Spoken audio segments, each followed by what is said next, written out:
Somewhere in the 70 million square miles of the Pacific, United States engineers are building secret bases to strike at Japan. No military secret, the news, but where has the Japs puzzled? Today, on islands that once held promise of paradise, U.S. bluejackets go about the grim business of war. Ferrying fighter planes ashore, scout planes and bombers concealed and camouflaged amid the palms of the island.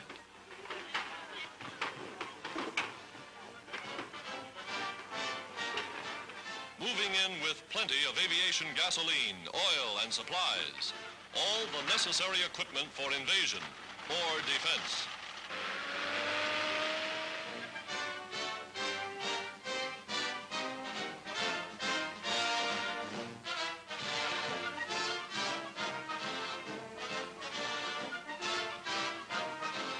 Wading waist deep in tropical waters, they chart a base for seaplanes. Ashore, giant tractors blaze clearings among the palms.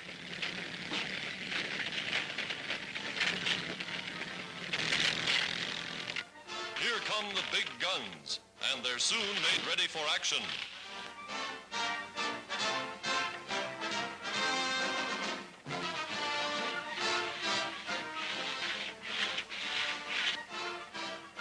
Patrolling the strongholds from which the United Nations plan their offensive against Japan.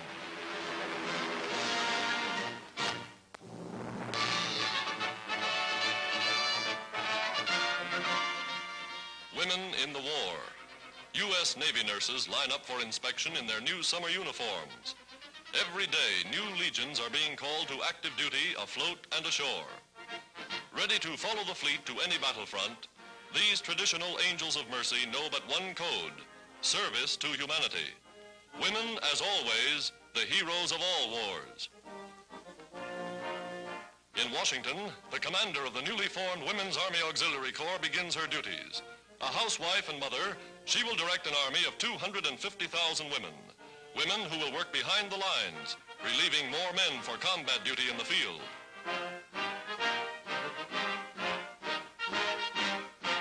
The first call for volunteers brings thousands to recruiting stations.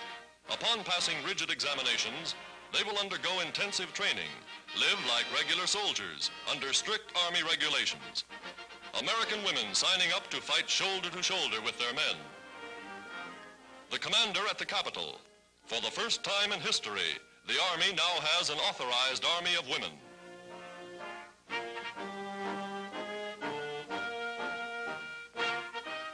In mountain country, a woman's motorcycle corps takes to the field. Trained as dispatch riders, they carry messages and first aid equipment to lonely outposts. Women of America serving on the home front.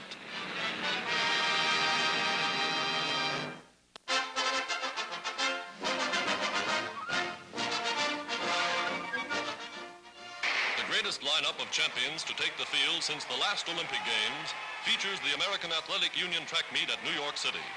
Finish of the 110-meter dash, and the winner is San Francisco's Harold Davis.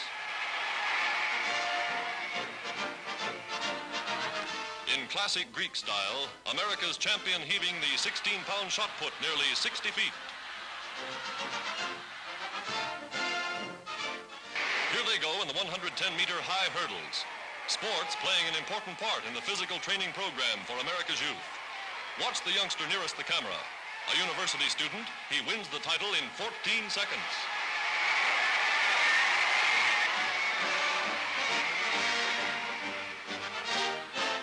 And here's the pole vaulter they all talk about, Warmer Dam.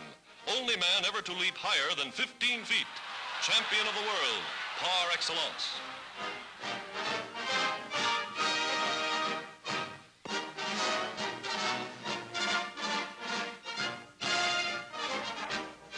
The U.S. Post Office inaugurates a fast new mail service for soldiers and sailors overseas.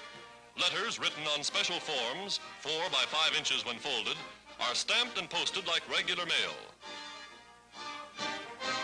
Each letter, passed by the censor, is photographed on small rolls of 16-millimeter microfilm. A 100-foot roll of film can carry 1,500 individual letters. Quite a saving in cargo space, when you realize that 150,000 letters that ordinarily fill 22 sacks will on microfilm take just one bag. On arrival, the letters are enlarged to readable size. Good news for servicemen overseas.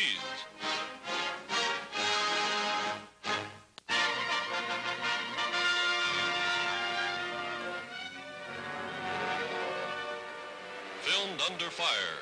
These are the first pictures of America's great naval victory in the Pacific. Army, Navy, and Marine planes, cooperating with the fleet, surprise a Jap invasion force sent to capture strategic Midway Island, stepping stone to Hawaii and the North American continent. U.S. planes roaring to the attack amid a rain of anti-aircraft fire.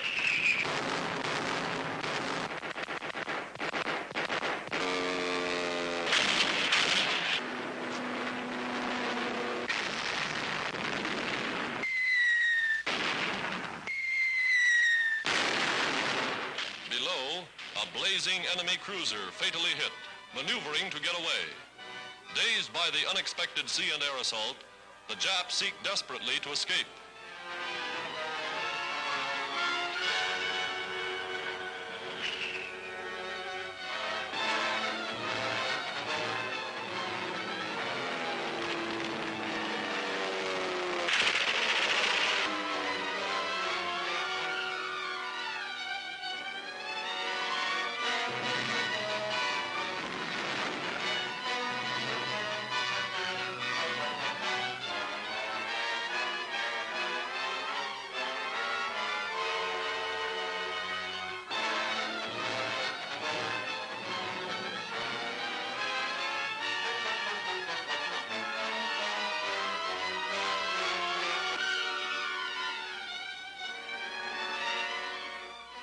The toll, 18 Japanese ships, cruisers, carriers, and destroyers, crippled like this or sent to the bottom.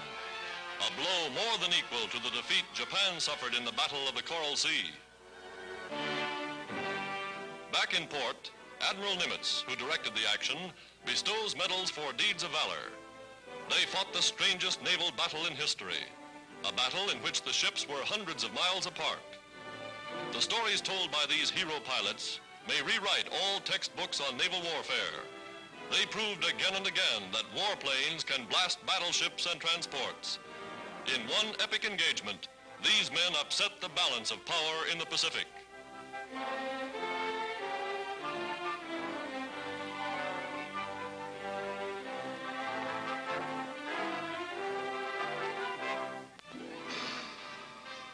The lesson is learned. Today, American plants speed production of more and more giant bombers. For bombers like these played a devastating role not only in winning the battles of Midway and the Coral Sea, but they're carrying their messages home to the Nazis.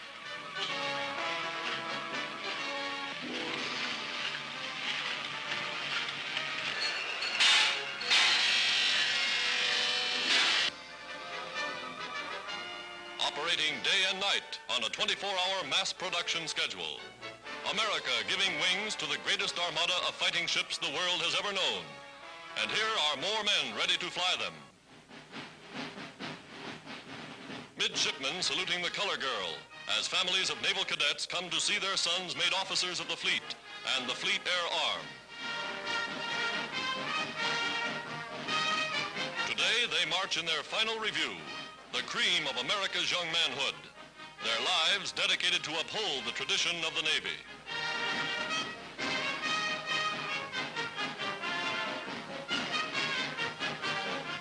Inside the historic hall of the old academy, they receive their wartime commissions a year early. For ships and planes are waiting.